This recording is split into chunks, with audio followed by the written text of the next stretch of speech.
Welcome to the Deep Dive. Today we're plunging into the extraordinary life of a woman whose story, honestly, reads more like a thrilling novel than history. It really does.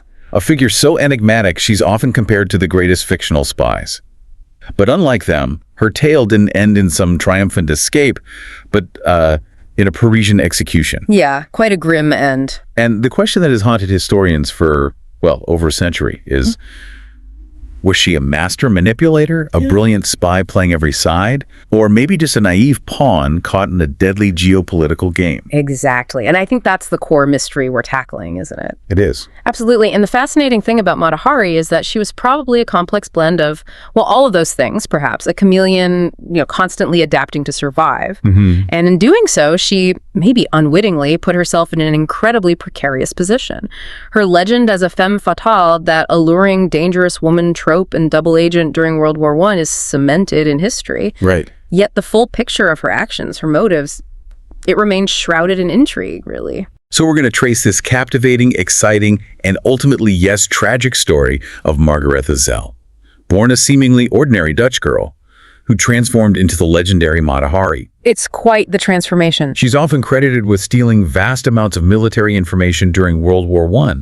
Not with weapons, but with her beauty, her charm, and, well, her mesmerizing dance.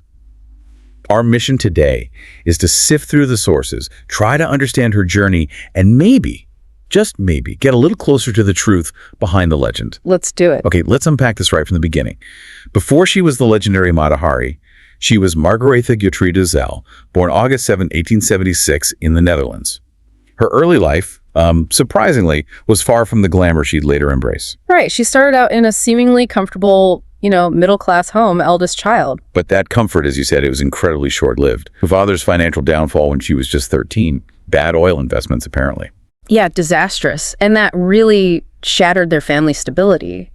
What's crucial here, I think, is how that initial loss, that feeling of her world crumbling, likely planted the seeds for her later relentless pursuit of, well, independence and reinvention. You have to think it death. Losing everything so early that would shape anyone profoundly. It really did.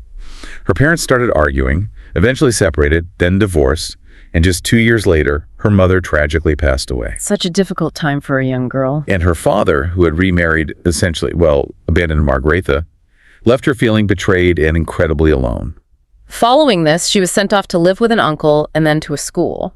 The idea was she'd train as a kindergarten teacher. Right, a seemingly respectable path. But even there, scandal followed her remarkably quickly. Almost immediately, it seems. And quite dramatically, too. After about a year, Margaretha was expelled. The reason? An alleged affair with the headmaster, Mr. Bard, who was much older. And the true nature of that relationship, consensual abuse, it's still debated by historians. What strikes me is how this early, very public scandal, it sort of set a pattern for a life that would defy convention. She gets cast out, while the powerful man, presumably, faces no repercussions. That's a really perceptive point. Do you think this early experience shaped her view of men and power? How could it not? I think it absolutely must have taught her about vulnerability, about the double standards women faced back then. And perhaps how to leverage or navigate those very systems, maybe. It was a harsh lesson, surely, in survival and self-preservation. She learned early that a woman's reputation was fragile, and maybe if it was going to be tarnished anyway, she could control the narrative. Perhaps. Her life certainly took a sharp turn after that expulsion. She moved to The Hague. Yeah. And it was there, at just 18, she stumbled upon a newspaper ad, one that would, well, irrevocably alter her path. An ad from a Dutch colonial army captain, Rudolf MacLeod, looking for a wife. Imagine seeing that. Right. And Margaretha may be seeking stability or security or just an escape from her circumstances, she responded. They married. And suddenly she finds herself moving halfway across the world to Indonesia, which was then the Dutch East Indies, where MacLeod was stationed. Yeah. They had 2 children, a son, Norman John, and a daughter, Louise Jean. But the marriage, by all accounts, soured very quickly. MacLeod was apparently abusive, a womanizer. And Margaretha, maybe unsurprisingly, began to have her own affairs. But what's so fascinating here is how this difficult personal life in the colonies directly shaped her new identity. It wasn't just about survival anymore, it felt like transformation. Exactly. Amidst all that turmoil, she didn't just endure it. She started studying Javanese culture, the art of dance, even joined a local troupe. This wasn't just a hobby, it was an immersion. Finding something for herself. Yes, and it was during this time, connecting with this completely different culture, that she was given the name that would echo through history, Matahari. Which means? A Malay phrase meaning eye of the day or eye of the dawn. This marks the true genesis of the legend, you could say. But even as this new identity began to form, tragedy struck again, didn't it? Terribly so. The couple suffered the devastating loss of their son, Norman, in 1899. The cause is still uncertain. Some sources suggest poisoning, possibly by a disgruntled servant. Others point to complications from syphilis, potentially inherited from his father. Just awful uncertainty on top of grief. It led to their separation and eventual divorce in 1902. And adding to her sorrow, she later lost custody of her daughter, Louise, who also died young at only 21. So having lost her children, her husband, her old life, Matahari was essentially forced to reinvent herself entirely. Again. Completely. So 1903. Newly single, solitary Matahari with, you could say, literally nothing left to lose, sets off for Paris. Yes. A city legendary for reinvention. The perfect place, in a way. Initially, she tried working as a circus performer and artist's model, but it was in 1905 that her true calling, well, it emerged. She introduced this novel form of Oriental dance to Parisian society, and she captivated audiences not just with the dance, but with this incredibly exotic backstory she concocted. Right. The story was key. What was it? She claimed to be the daughter of an Indonesian Brahmin and a temple dancer, supposedly taught sacred dances to Shiva since childhood. It was pure theater, a narrative as much as a performance. And her performances were absolutely revolutionary for the era, weren't they? Yeah. What made them so shocking, so thrilling to Parisian society then? Oh, completely.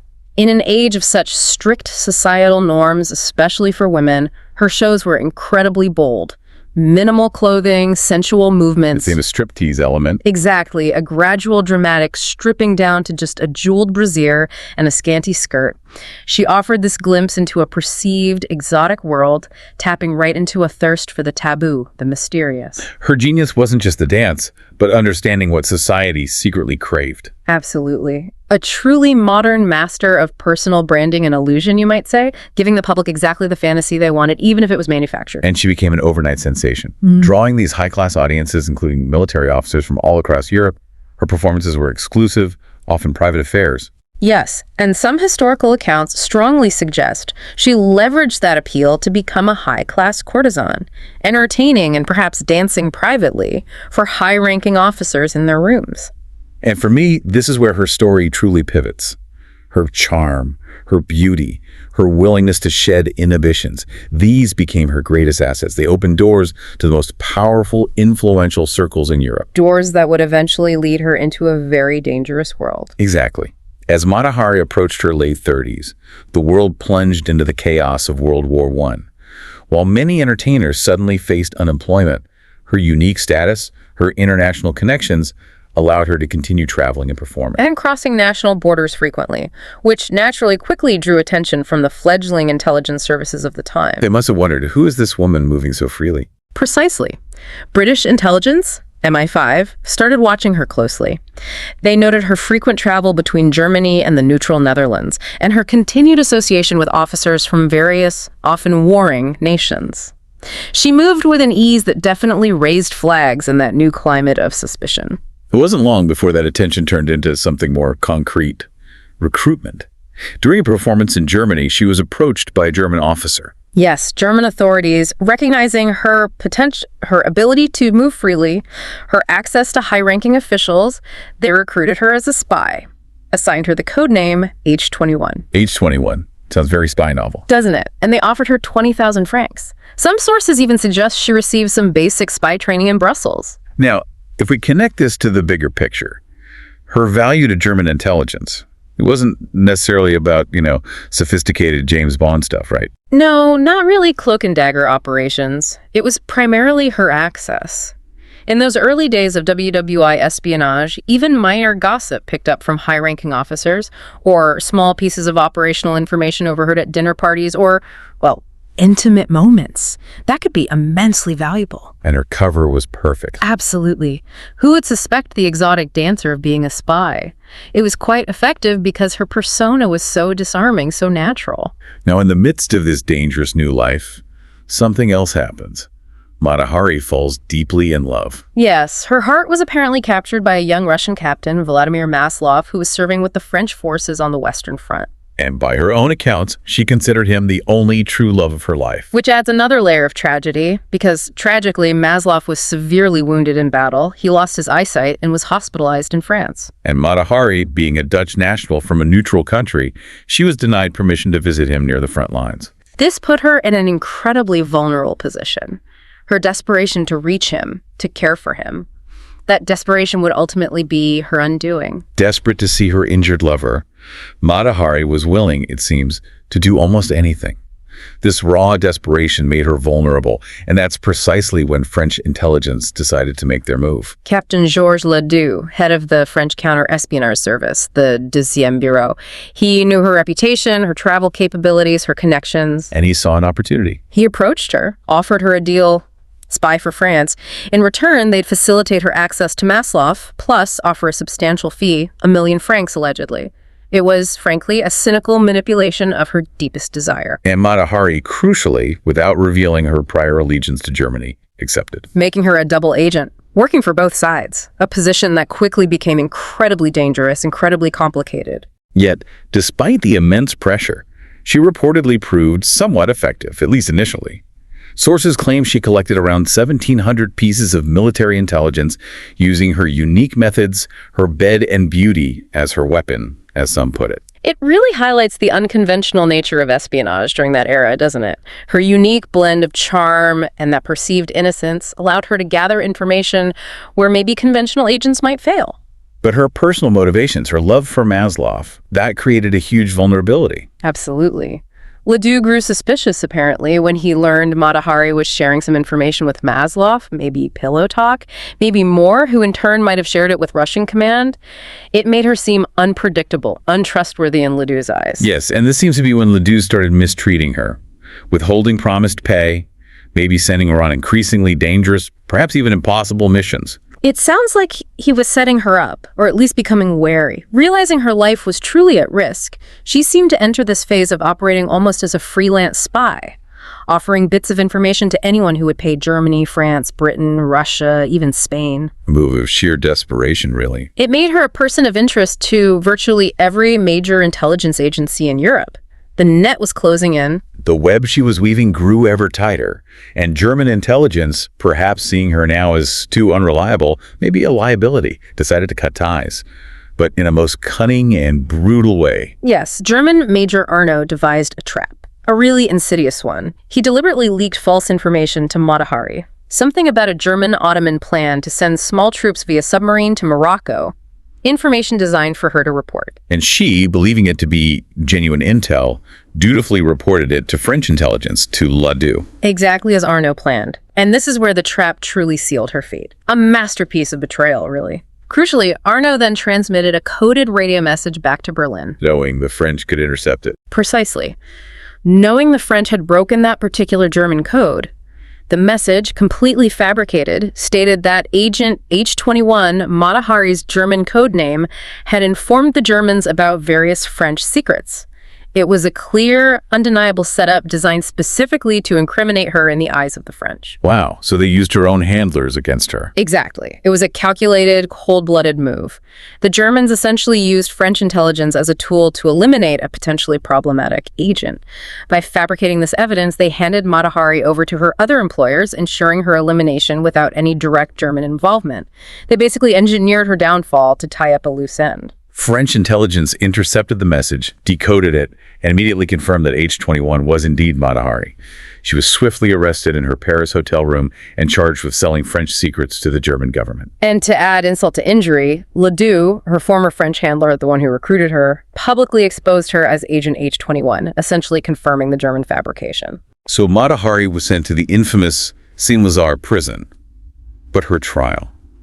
It sounds like it was far more than just a legal proceeding. Oh, absolutely. It was a devastating reflection of a nation's desperation, its grief, and its need for a scapegoat in a time of immense suffering and military setbacks. You have to remember the context. April 1917, France suffered catastrophic losses in the Second Battle of Aisne. Over 40,000 soldiers lost on the first day alone. Unimaginable losses. And this, coupled with civilian deaths, political executions by the Germans, it created this public outcry for someone to blame. The French public, hurting and angry, demanded accountability, demanded a villain. And Mata Hari, the exotic foreigner, the woman of questionable morals, fit the bill perfectly. The prosecution, led by Colonel Pierre Bouchardon, presented the intercepted codes, her travels, her associations, her lifestyle as damning evidence. She was accused of selling French secrets to the enemy, providing false information to France, allegedly leading to the deaths of a staggering 50,000 French soldiers. A truly shocking number, and likely hugely inflated, designed specifically to secure a conviction and satisfy public anger. Despite her pleas of innocence, she claimed her money came from her performances, her services as a courtesan, not espionage. No one came to her aid. No powerful former lovers, no officials. Prosecutor André Mornay famously called her the greatest female spy of the century. The trial itself, fueled by national fury and this desperate need for a villain, lasted only about 45 minutes. 45 minutes. Unbelievably swift. The verdict was almost a foregone conclusion. Mata Hari was sentenced to death by firing squad. Her execution was set for the morning of October 15th, 1917. She was awakened, allowed to write 2 final farewell letters, a small, poignant detail. A final act of control, perhaps, in a life that often felt completely out of her hands. On that fateful morning, Mata Hari was taken to the execution ground in Vincennes, just north of Paris. She dressed meticulously, apparently. Black silk stockings, a long coat, a smart felt hat, black gloves, high-heeled shoes. Facing death with style. And reportedly stating simply, "I am ready." Her composure, by all accounts, was remarkable. Her defiance in those final moments was truly unforgettable. She refused a blindfold, refused shackles, only allowing a simple waist restraint. And accounts from observers, including the journalist Henry Wales, describe her actually blowing a kiss to the 12-man firing squad just moments before they fired. It was a final, audacious performance, a gesture from a woman who had built her entire life on spectacle and defying expectations. She didn't fall immediately after the shots, but slowly knelt. Her face, Wales reported, showed no pain or fear. The commanding sergeant then delivered a final pistol shot to her temple, the coup de grace, to ensure her death. And that moment marked the tragic end of a life, but really the beginning of an enduring enigma. Her execution, arguably, served a political purpose more than anything else.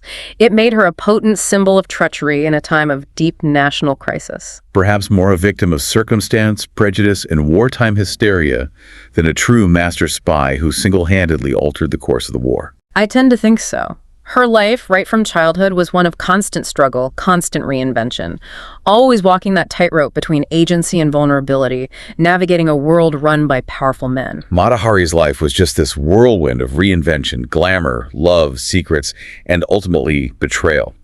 She was a woman who dared to live by her own rules in a world that constantly sought to define and control her. And in the end, perhaps it was that very defiance that cost her everything. Her story really reminds us that history is often far more complex than the simple labels we like to apply. Was she a dangerous spy? A naive pawn used by all sides? Or just a convenient scapegoat when France needed one most? Maybe a bit of all three. Perhaps. Her legacy explored in museums, books, countless films. It continues to prompt questions about truth versus perception, about the choices people make in desperate times, and about how legends are constructed. Her life really asks us, in a world that often craves a villain, how much do we, the observers, contribute to writing their story? And how much of it is truly their own? A profound question to ponder. Well, thank you for joining us on this deep dive into the compelling and ultimately tragic story of Mata Hari. If you found this story as intriguing as we did, please do share it with others. And follow the deep dive for more fascinating explorations into the often untold corners of history. We love hearing your thoughts and theories too, so feel free to reach out. Absolutely. Until next time, take care and keep exploring the stories that shape our world.